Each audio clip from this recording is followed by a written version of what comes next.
Welcome, welcome, everybody. So good to be here tonight. We have a wonderful show for you tonight here at 9 at Night. I'm Christine Campbell, your host for 9atNight.com. And what's exciting is we have the specialists. We have the very best that people all over the world seek to make sure that they have their instructions. And you're going to find out more, especially with our two guests that we have tonight. My co-host is Richard Brough. I'll be introducing him in just a bit.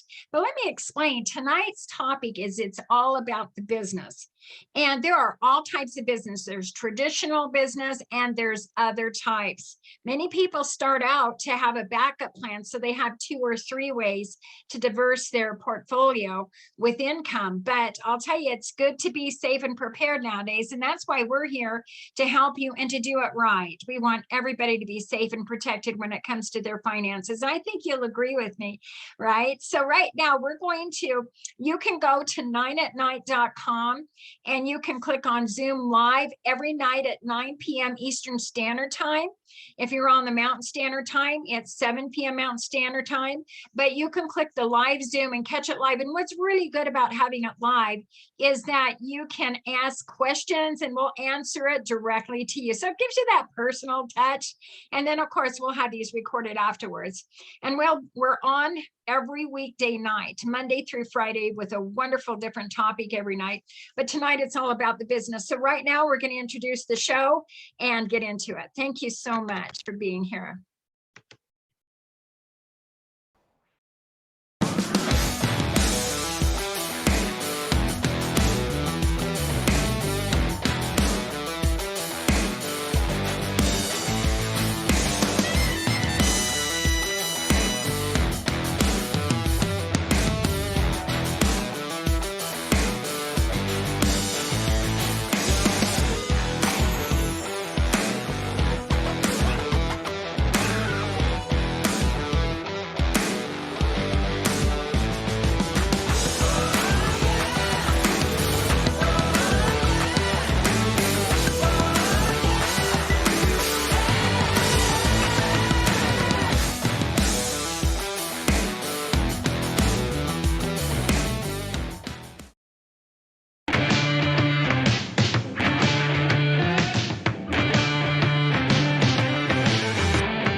All right, now we're ready to get started. I'm so excited to introduce our guest and my co-host. He's my co-host every Monday night. We're gonna have different guests on and all, but his name is Richard N. Brough. He's a CPA, graduated from cum laude with a Bachelor of Arts degree in accounting with minors in business administration and, get this, Mandarin Chinese.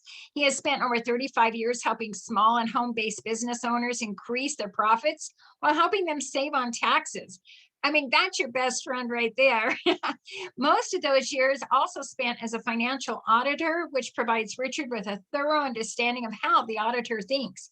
He now applies this knowledge on every tax return he prepares. And outside the tax season, Richard travels the country presenting workshops for the home-based business industry. I love that. I love to do it the right way. And he has been listed in publications such as the National Dean's List, America's Registry of Outstanding Professionals, Montclair Who's Who's among executives and professionals, and the International Who's Who's of entrepreneurs. So with that, I want to just welcome my friend and co-host, Richard Brough. Well, thanks, Christine. I appreciate that wonderful introduction there. And I also want to thank you for making this platform available to everybody to help educate us. I've learned a lot from past episodes that I've watched, and hope that I can contribute and pay it forward in some way. Oh, excellent. Well, you have in so many ways. In fact, this is our way to pay it forward for you. Everything that you've done to help people above and beyond. I think it's your time to really get that shine too. So that's kind of why I wanted to grab you first. Glad no one else did first. So that, yes. So I have some questions. And we'll get started. You have some to teach us today, and I really appreciate that. But when you started, you live in the most beautiful state with rolling hills and huge tall mountains in the beautiful backdrop of Montana. Plus you've been on horses, on ranches, and now you travel all around globally for people to get your wisdom, especially when it comes to network marketing in the home space. So how did you get there? Why? Well, that's a What's your great question. So my first two choices of careers didn't work out. When I was younger, I wanted to be a rock and roll star or a professional football player. And my parents in their wisdom thought maybe that would not work out so well for me. Maybe I should look into something else. When I was in high school, my dad was a high school teacher. He taught business classes at the high school level, including accounting, business, marketing, things like that. And I took his accounting class and really enjoyed it. The numbers just clicked with me. They made sense on how to put numbers together to help people with finances, whether it's personal finances, taxes, or whatever it is. And so I thought, well, maybe this is something I should look at for a career, a serious career. And went to college. I liked it through college and did fairly well. And so I just stuck with it. That is excellent. And not only that, you went above and beyond. People, they have certain ways. Sometimes they feel, I just want to be in my hometown and just do that. But you're abroad. I mean, literally all over. So what inspired you to just stand up and really go to the top of the mountain? Well, that is one thing that I liked about the home-based business industry is with modern technology, I can live wherever I want to. Like you said, where I live, it's only a small population. Obviously, I can make a real big living just doing tax and accounting work for people here. With technology, I'm able to expand, and all I need is good internet access and a cell phone. So as you mentioned, I've been doing this for 35 years. Probably 15, 16 years or so ago, I picked up my first client in the direct sales industry or network marketing industry. And as I started studying it and how it worked and everything so I could do a good job, I saw there's a big need there in the tax profession on helping these people. There's a lot of misinformation out there, a lot of misunderstanding. And so I started studying it and teaching on it. And now all my new clients that I take on are in the home, they're all home-based businesses, the vast majority of them in the direct sales industry. I enjoy working with them. Before it'd been small to mid-sized businesses. And it's just a lot more personable, fun people to work with. I meet fun people like you. Our next speaker, Mr. LeCheminant, I was able to meet him through this industry. And you just really can't beat it from a tax standpoint, an educational standpoint, personal development. It's just a wonderful industry to be in. There's all kinds of naysayers, as you know, out there, but you absolutely gave a presentation once. People compare a Ponzi scheme with network marketing. And so can you give us that definition? I mean, just by you being who you are with your background, by you being in this business, you're saying everybody, it's safe. I'm in it. But can you kind of give some clarification on that? And one thing we do, we are all in the same type of business, but we're going to have guests on different network marketing businesses. We're not talking about the specific business we're in. We're not trying to sell anybody at all on us or on anybody else. We're trying to get real facts that will help anybody in any business. And that's what I love, especially about you being a co-host, Richard, because you're the one that will keep it that way. Yeah, I try to. No pressure. So a lot of people get caught up in a Ponzi scheme versus a business structure. All businesses are structured as pyramids. Okay, you got at the top, you've got let's say the president or the CEO of the company. Underneath him, you'll have a couple vice presidents. Underneath them, you'll have regional presidents, and it starts this pyramid structure. So when people say, oh, this is one of those pyramid things, it's like, yeah, any organization with more than 2 people is structured as a pyramid. Okay. Now that being said, there are some direct sales companies that are pyramids. Okay. They have no legitimate item to sell. Okay. What they're selling is just the income opportunity with no viable retail product. Okay. And that's what makes them more of an illegal pyramid or a Ponzi. Is just people come on, they're paying fees. Those fees are paid out to other people it's already in, and there's no real tangible product that you could retail.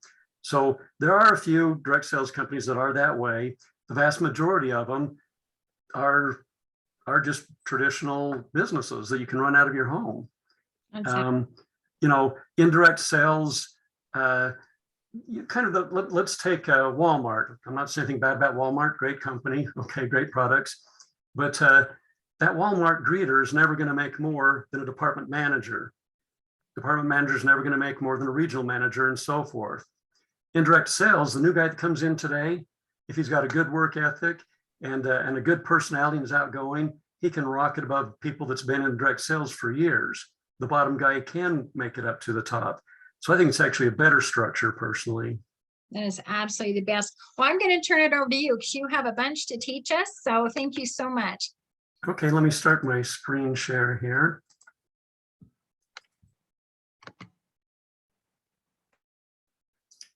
So I've got my email address on this screen right here.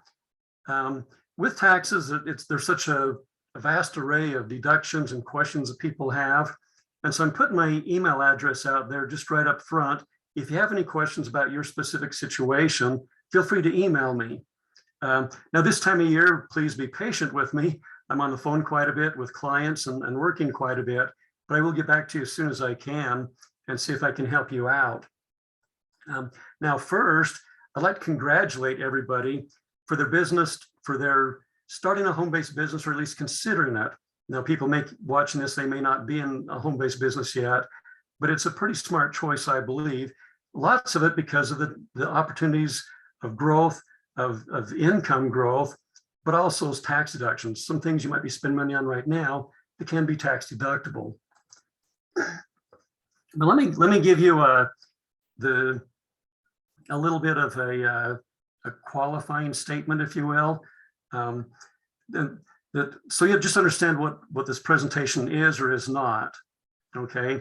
Now, this is not designed to give anybody any individual personal tax advice. Okay. The tax law is complex. It's not complex. It's almost complex because they keep changing it. Okay. They keep changing tax laws.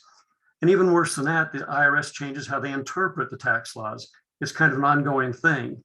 But if you can find yourself a good, competent tax advisor, they're going to help you with what's deductible, what's not deductible, and be able to minimize your taxes.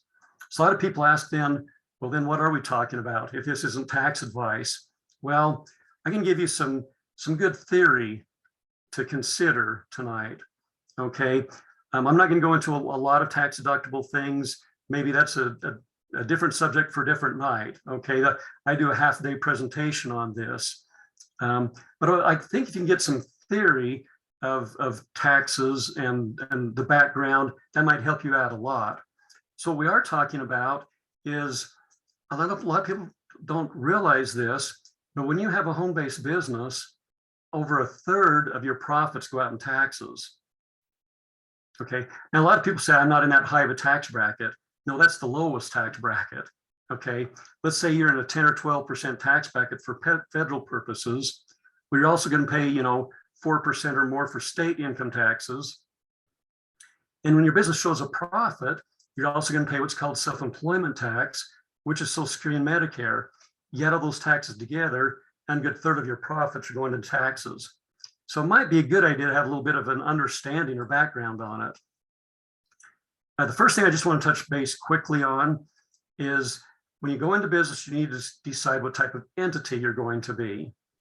If you're going to be a sole proprietor, if you're going to be a partnership, some sort of a corporation like an S corporation or C corporation or an LLC.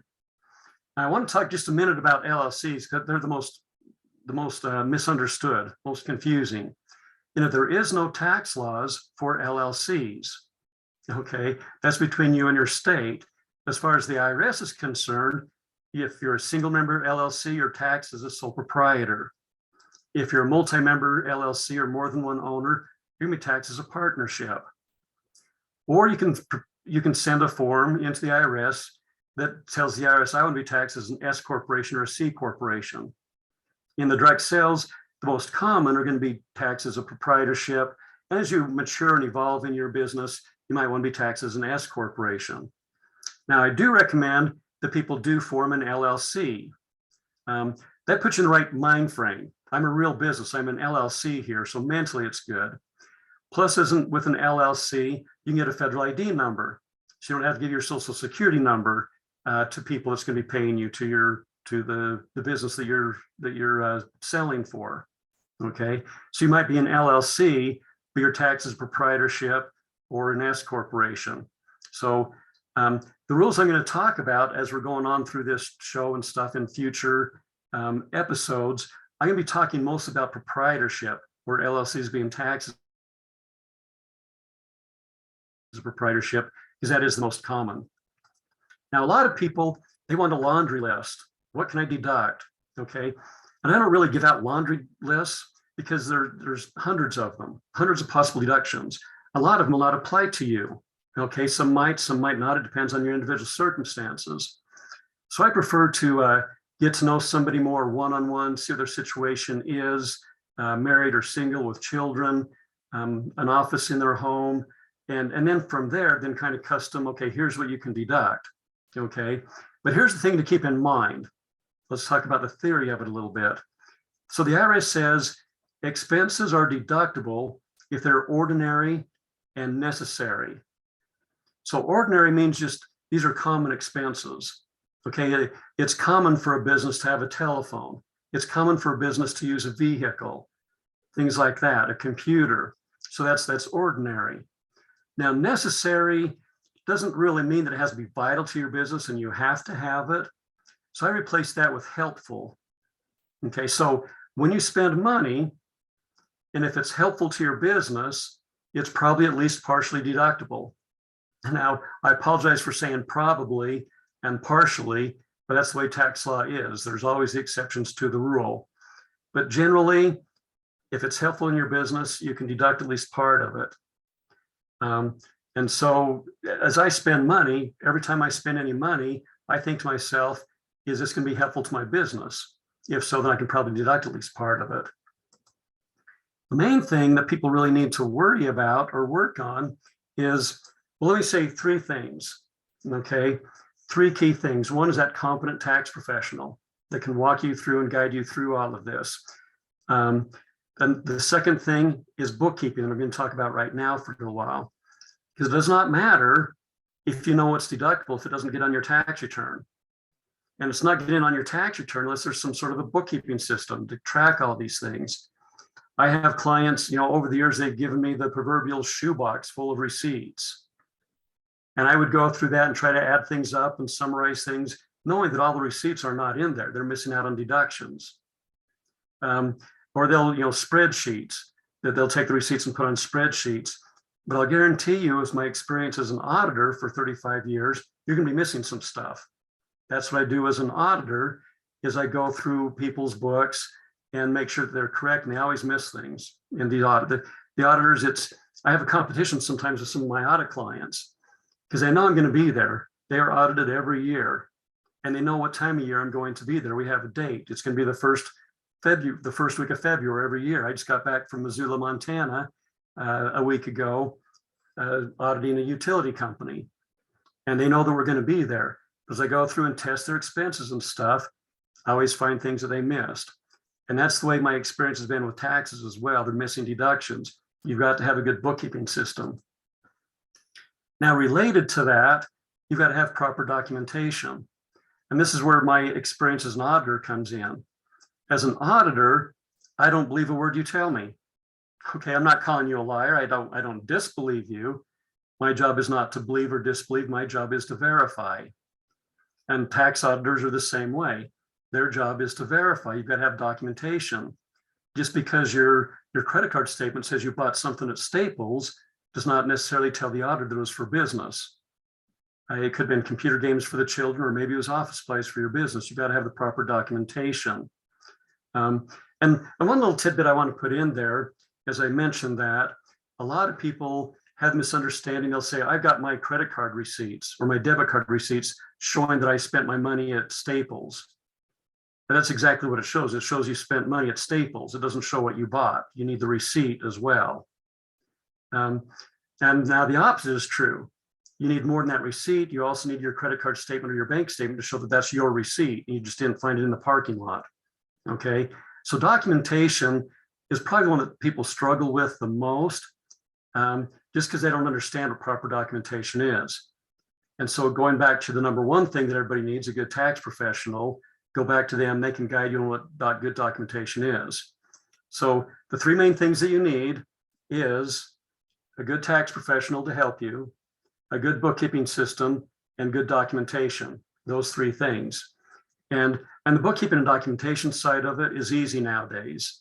There are apps that the apps you link your banks to it, your credit card, whatever you use to pay your business bills with, you actually link those to the app. Every time something goes to that account, you swipe your debit card, your credit card, you write out a check, the app picks that up. Okay, now I know we have all of your deductions. Most of the apps, all the apps that I'm aware of, the ones that I use for my clients, you take a picture of your receipt and link it with the expense. Now you've got the proper documentation. They will they'll use the GPS unit in your phone to track your mileage for your vehicle. So now you have a proper mileage log. And I recommend to my clients, they just go in and spend maybe 2 minutes every day and document all of that. Go through their expenditures, take pictures of the receipts, and track their mileage. It's very easy and very inexpensive. Plus those apps, they're tax deductible, right? Is it common for businesses to have bookkeeping systems? Yeah. Is it a help in your business? Yeah. Okay. In this case, that would be fully deductible because it's the bookkeeping system for your business. Now, over time, we'll go a little bit more into depth on various things that are deductible, that are common to people, to most people anyway.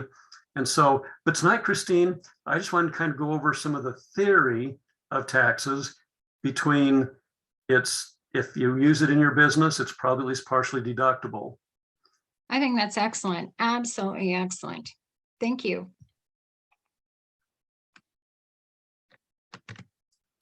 Okay, so what I wanted to do is just state to everyone out there how important it is. I mean, if you're working hard to work in a stay-at-home business, and if you're still paying taxes on it, you're not getting all of the benefits that you could by going to an accountant, a CPA.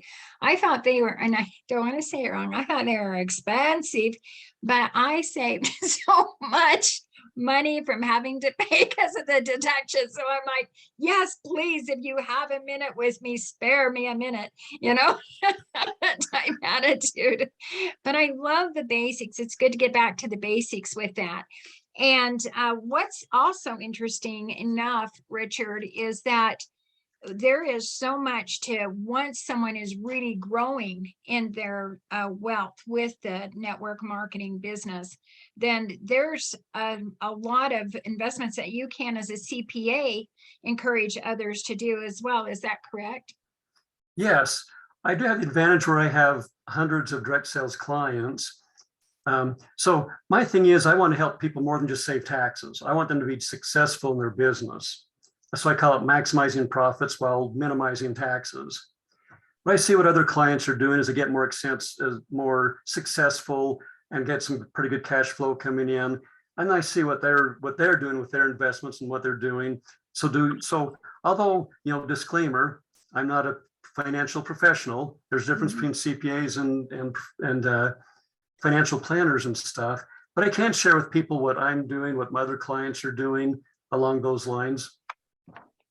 That is excellent. Right. And you're right. We have Thursday night. It's all about the money, where we do have our chartered financial analyst that does help us with that. So if you go to 9atNight every night, you're going to be filled. Definitely. So you are so cool. we're going to take a little break. We're going to watch a 4-minute video, a couple of videos about a wonderful nonprofit that we totally support. Thank you so much again, Richard. And we're going to bring on our next guest. But first, I have this one little video I'm going to share with you because it is based on the beginners, anybody new in network marketing.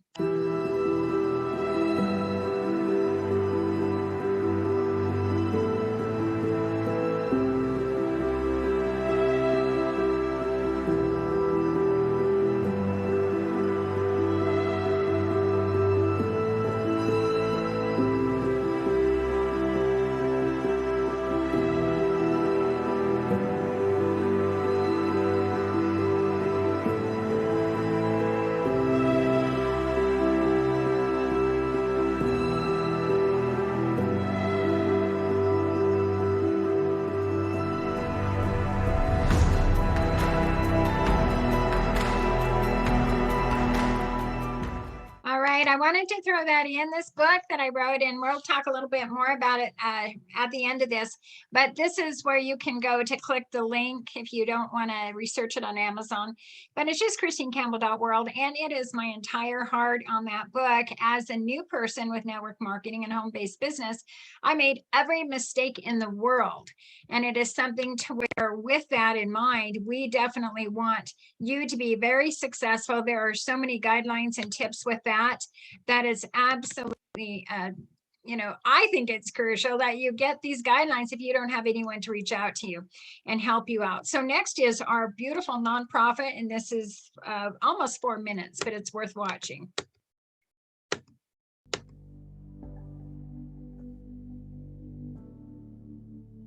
Having a child in the hospital is incredibly hard for parents and really difficult for the child too. But seeing a child smile because we were able to add a little bit of happiness and fun to their healthcare journey is an amazing feeling. In fact, it's our passion. Working in the U.S. and overseas, I was sad to see that healthcare-related pain and suffering is universal. So, in 2010, Standish Foundation for Children began work to transform the healthcare experience for children. Today, we work to create new ways to help children and their families make the best of a tough situation. Our caring and dedicated team is volunteer-led and made up of patients and parents, as well as professionals who are clinicians, educators, and advocates. Our team members have devoted their lives to helping children and are experts in addressing the psychosocial needs of patients and their families. Together with healthcare providers and donors, we work to make the healing process more hopeful and happy. Our team collaborates with children's hospitals, clinics, and nonprofit organizations in the U.S. and around the world. We also support hospitalized children of U.S. military personnel. We guide in the education of staff and parents, teach child advocacy, offer psychosocial support, and give financial assistance to make the child's healthcare experience as positive as possible. As healthcare technology continues to evolve, it's important to remember to embrace our common humanity. Fear is present for well checks, emergency room visits, as well as complex care involving surgery, chemotherapy, or organ transplantation. These procedures are scary, and we believe that no child should have to be afraid to go to the hospital or to the doctor's office. We know the research and strategies to minimize pain and suffering, and we know healthcare and healing can be positive. In fact, when children experience healthcare in a positive way, it contributes to their physical and emotional well-being, helping them reach their full potential. We are honored to have donated over $200,000 in hundreds of volunteer hours to support 40 hospitals and clinics in the U.S. and overseas. Annually, our programs impact over 500,000 children. We need your help. We need your help. Now we need your help. We need your help. We need your help. To further transform children's healthcare experiences and to ensure each child and family has access to a positive, hopeful, healing experience.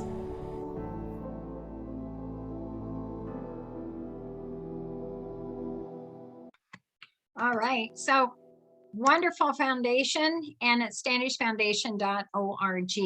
So now I'm excited to introduce our next guest. He is definitely a man to listen to, just like Richard, and his name is Chris LeCheminant. In April of 2005, Chris joined the Professional Education Institute as a personal coach for the Rich Dad licensed accounts of Choose to Be Rich, Rich Dad Real Estate, Rich Dad Franchise, and Rich Dad Entrepreneur. He also coached the Jack Canfield Success Principles in addition to other programs the company offered. Chris is one of the highest client retention rates, has one of them in the company. He has coached thousands of clients from over 100 countries in the world to success and personal discovery. And in 2006, he founded DTE Consulting and Desert Toad Expeditions. And that was established to provide independent consulting and coaching programs that combine all of the experience and resources available through experience, as well as active research and study to business owners and individuals desiring their business and personal improvement. You know, that is just somebody really going out of their way to make sure that people are learning and getting it and being supported by that and inspired by that. So Chris's most powerful program is 12 Steps to Freedom and a Life Well Lived, and is designed to create crystal clear clarity. I mean, how many of us want clarity, right? So each client can follow a customized plan full of passion and purpose. So Chris, we are so excited to have you here. Welcome. Thank you. It's good to be here. Excellent. I'm going to turn it over to you so we have time at the end to kind of chat with everybody on here. Okay. Sounds good. Thank you. All right.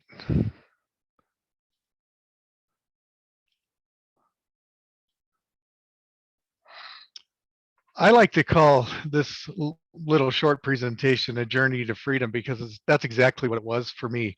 In fact, it was interesting as I was watching some of the intro slides and the questions that were being asked. I thought, wow, that was me a while ago, not knowing where I was going, not knowing what I was going to do. Things weren't working out, and I'll tell you that story now. I wandered from career to career to career. It was just something wasn't working out right, and I really didn't know why. But I did reach a point where I decided that it was time for me to continue my education. I'd been out, graduated with a degree in business, and I hadn't picked up a book, maybe a little bit here and there, but really I wasn't studying for, I figure, about 10 years. And then I finally realized that, you know, I need to continue my education or I'm going to end up going nowhere. But this time it was my choice what I wanted to study. And that changed everything for me. And I remember one time I signed up for a group of seminars, and one of the presenters at this one of the seminars I went to was Brian Tracy, and some of you may have heard of him, a very well-known speaker and author. And anyway, I don't really remember much about what he said, but I remember the first thing he said. When he got up and started his presentation, he said, "You are only as free as your options."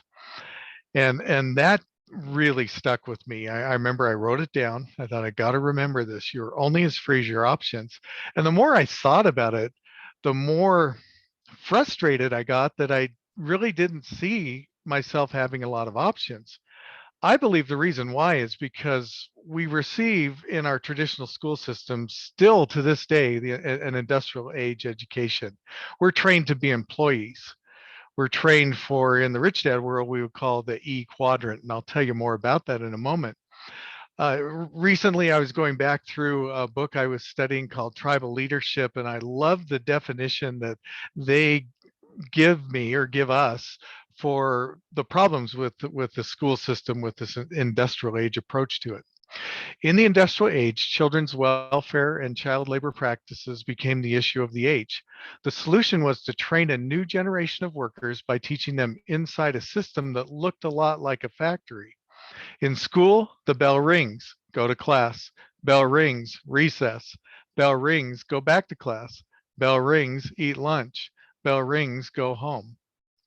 At school, children with the right answer get a gold star and then an A. A star pupil is one who does the homework and has the right answers. This new system undid the classical liberal education, which said that the value was in a well-designed question.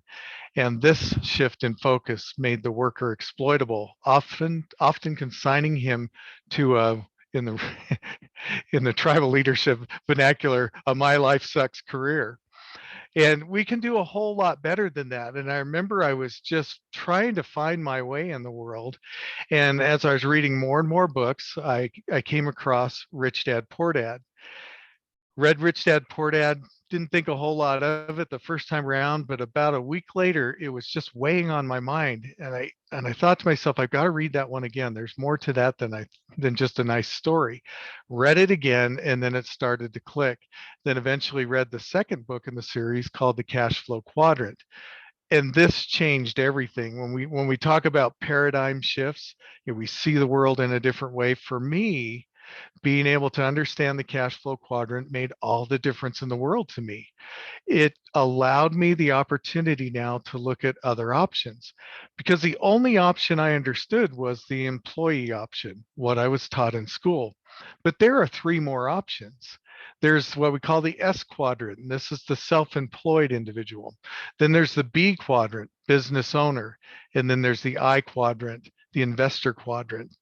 And I also put in this little slide what usually is the driver behind somebody choosing that quadrant. The E quadrant, you're usually choosing job security. And I find that totally ironic because you really don't have much control over that. Many have seen during the pandemic phase of our world that their jobs were pretty fickle, couldn't go to work or whatever it was. The S quadrant, usually it's somebody looking for independence. I can do this myself. I don't need a boss. The B quadrant is about creation, creating something that becomes a cash flow asset for you that generates income. And then the I quadrant is all about passive income. Your money works for you. So starting to understand that there were these options, I started to pursue those other possibilities, started studying more about Rich Dad Poor Dad, and was looking at real estate and other things. And eventually I was presented with the opportunity to be a part of the Rich Dad organization and coach those programs. And I've loved it. It's been a wonderful ride, awesome experience. But the thing is escaping the E quadrant may not look all that easy, just speaking about it in this way. So one of the things that I did a lot with the Rich Dad organization was coach people through the process of escaping the E quadrant. And I found that for most people, the pattern looks something like this. You're an employee and you choose not to be an employee anymore. You want those extra options so you can experience more freedom. So usually the choice is you go to the S quadrant and you build something there where you're working, you're doing the work. And then eventually you grow that into a B quadrant business where you don't have to work in the business and still enjoy the income it creates because you're now the business owner. And then with some of that excess income, you move it to the I quadrant and invest in cash flowing assets as well. This can really work. The problem I found too is that for a lot of people, they look at that and they go, well, that's fine for somebody who understands business, but I don't have any experience. So another principle in the Rich Dad world is what we call the BI triangle, because you notice on the right side are the B and the I quadrants. The BI triangle has what we call the 8 integrities of business. And what I love about this is that if I were looking to start something and I don't have a lot of business experience, then network marketing is one of the most ideal options that you could come across. And here's why. In network marketing, the mission is probably already identified. There's a team in place to help you. There's systems in place. So if somebody orders from you or signs up for the product or service that you have, there's systems already set up on your behalf. The legal is taken care of and the products and services are taken care of. So really there's just a couple of things you have to focus on: cash flow management, communications management, and leadership. And so one of the ways, if you're thinking about network marketing to look and really judge whether it's a good one or not is simply to look and see, do they have a mission? Do they have a team in place to help me? Do they have systems, legal, and product in place? If the answer is yes, then you focus on cash flow management, communications, and leadership. What I love about that too is when I look at those three things that I would have to work on when I joined network marketing, cash flow management, communications, and leadership are all skills that are universally valued in the world. So even if you didn't become very successful in network marketing other than to improve your three areas of focus, cash flow, communications, and leadership, you're going to be more successful. So why not give it a shot? And then in many cases, it really gives you that opportunity to grow a business that becomes a B quadrant business, as we would say, where cash flow is coming to you and you don't have to do a lot of work for it anymore. It's passive. Love that. One more thing I would recommend to you to consider is that if you are simply an employee, you're in the E quadrant as an employee, we've got some issues on the horizon. And I used to say on the horizon, now I have to say we've got some issues that are here right now. And one of those issues is inflation. And I don't know very many people in the E quadrants as employees that are going to be able to outpace inflation when it's in the 5 to 10% range. I think we're right now about 7.5%.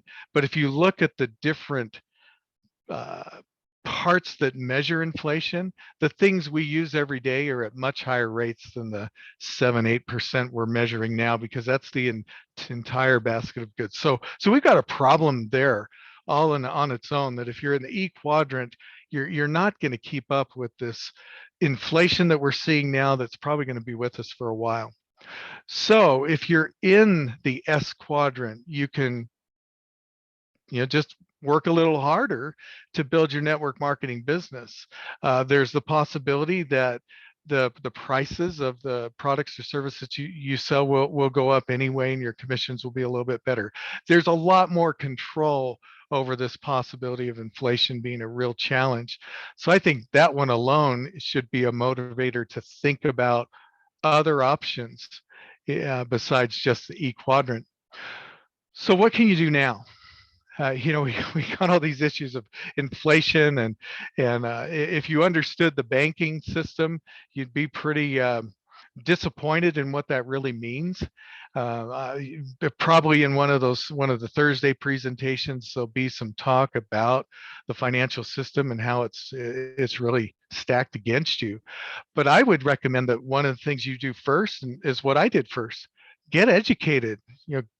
Go get out there and grab some books, whatever it is. The information is out there. There's no lack of information. So it's just making that commitment that you're going to start to get educated. This is a picture of two of the shelves on my bookcase behind me. Many of them are Rich Dad books, but there are also a lot of books on the financial system and the money and banking system. I really felt like I needed to understand that to be able to stay ahead of what's happening and be prepared for that. So I would recommend education. If you are in the E quadrant, then I would also recommend that you make a plan to exit the E quadrant and develop more options. And now you know how you can do that. You can start something in the S quadrant. Network marketing is an awesome way to do that, with a plan to build it into a B quadrant business that works for you. And as you gather more and more people on your team in your network marketing organization, that's exactly how it's done. And then with those excess profits you have in the future, by all means, participate in the I quadrant, the investor quadrant as well. I'm in all four quadrants and I love it. I love all the options. In fact, all during the pandemic years, I was never really that concerned about what the income was, how that was going to work. I didn't worry about losing a job. Didn't have to worry about it. I just pivoted and made adjustments, and everything has been great. And so I recommend that to you. Create more options. With that, Christine, I'll turn it back over to you.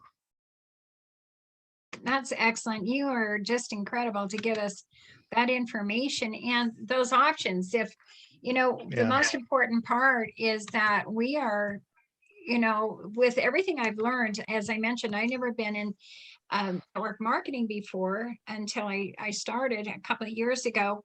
And it was just incredible. I thought, why didn't I know this when I was a single mom with kids, 4 kids, no financial help? It was totally up to me, and I did not live around family. Why didn't I know about this? It's just, I'm a slow learner, or I just getting right into, because I had people approach me and I didn't know what they were. I thought, Yeah. I don't understand. It's not traditional business. Oh, I've been there. Okay. But I appreciate it. Hey, we want to bring Richard back. Richard, awesome. Now, Richard introduced me to you. So I want to hear the story, how you guys met, because you guys are gurus together. I mean, it's like, poof, all this power of knowledge and where we really need to have with network marketing. Well, yeah, for me, it was a friend of mine. He said, hey, you want to go learn about gold and silver? I said, I'm in, because I had been buying gold and silver since 2008 anyway. And I'm always happy to learn more about gold and silver and the protection it provides in times just like this. And so I went to this presentation, and I remember I'm going, wow, this is amazing, because it was an opportunity to buy gold and silver at really the best prices. And so I remember thinking, the way the presentation was at the time, it was just about gold and silver, but I said, but you need to know why you're buying gold and silver.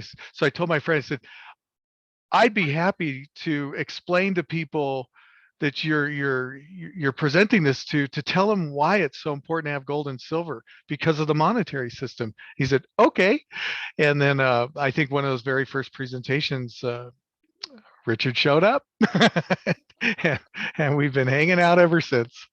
You guys have the kind of personality to where you just like, wow, I've known you forever. It's just my cousin over there. Kind of feels like it. Yeah, kind of feels like it, but it's in a good way. It's a second or third cousin, somehow. What's your story, Richard? So, Chris and I met through a mutual friend, as he said, in one of these direct sales companies that hit a chord for me, because I'm in, as Chris said, it was this particular company is in precious metals, and I'd been buying precious metals since 2008, and been teaching in my financial literacy program the importance on why I believe it's important to protect our finances with precious metals. And so in that regard, Chris and I are kindred spirits when it comes to our passion with precious metals. And in this case, we were able to combine it with in the direct sales industry. So it was a good match for the both of us.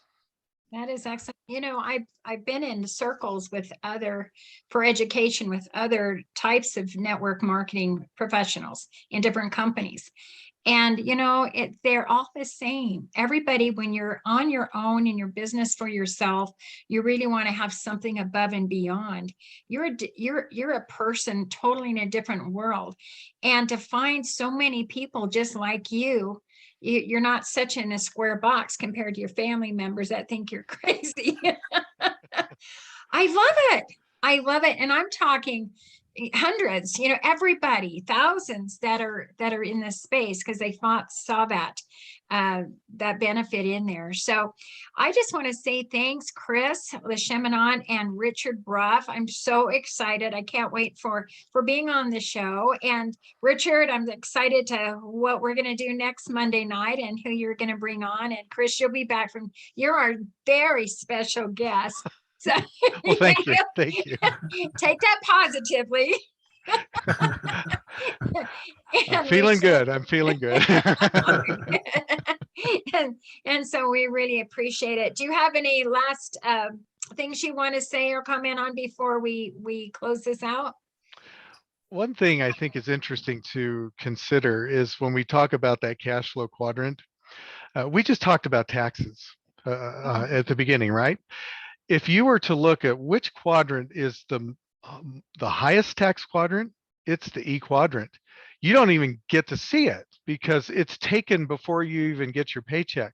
So if you were to go back in and add up all that money that's taken away, plus the half that the business has to pay on your behalf into Social Security benefits and other things, it's just really not good. And the deductions for an employee are few and far between. So at least when you move into the S quadrant, you have more deductions and you have more control over that. Move into the B and the I quadrants, and the deductions are amazing. The least taxed areas are the B and the I quadrants. It's really cool. And so when you combine taxes with the cash flow quadrant, it's just obvious that you got to get out of the E quadrant. We're going to take this recording and I'm just going to pump it. We got to send this to everybody. This is incredible information everybody needs to know. How about you, Richard? Do you have any last thoughts that you'd like to add? Well, again, I'd just like to thank you, Christine, and thank Chris. Is he a great educator or what? He is awesome. Yeah. You know, Thumbs up, and gold star, whatever. and he does a great job with the monetary system that maybe on a Thursday meeting would be great. But I really appreciate Chris and getting to know him the last few years, and so appreciative of him willing to spend his time and his education with us. He does this for my team. He does this a couple times a month between the cash flow quadrant and the monetary system, and just really contributes to the profession from a whole nother dimension from what most of us are used to. So I appreciate you guys. Yeah, we appreciate you both. Definitely. And we want to thank those that have come on to watch our live Zoom. Thank you so much. We're so appreciative. It's all about the business is every Monday night at 9atnight.com. Just go there, scroll down, click on the Zoom, and you're here every night from Monday through Friday. We're on at 9 at night. And I say we, me, myself, and I, and a special guest and a good co-host. So you guys take care. We're going to just run on and kind of close this out. We're going to talk a little bit about the book and then move on. But I can't say enough. Thank you. We're going to have a lot of fun with this Monday night. We are. Thank you. Good night. We'll see you. Good night. Thank you. So what we're going to do is we're just going to move on here. We have I cannot say enough. We talked a lot about, and there's Chris again. Chris, thank you so much for being here, and Richard. So we talked about this book that I have written, and it's mainly about anybody that's new. It's never been in network marketing. It's a guideline. I did not have anybody at all show me how to do anything. And I just, after 2 years, I thought I need to reach out. And so it's my way of really helping out. And so if you just go to christinecampbell.world and you can get on Amazon, I'm going to have some free giveaways in the future of this, so you can get one. But I'm so excited about the results. Those that have already bought it and read it, there's some wonderful, wonderful results. And I'm just so happy about that. We just want to say thank you so much for being here tonight with us. Again, it's absolutely phenomenal what we can do with positive people making a difference. And that's what I'm all about. So I'm Christine Campbell. I'm your host with 9atnight.com is what it is. And so thank you so much. And you have an incredible evening and week of making a positive difference.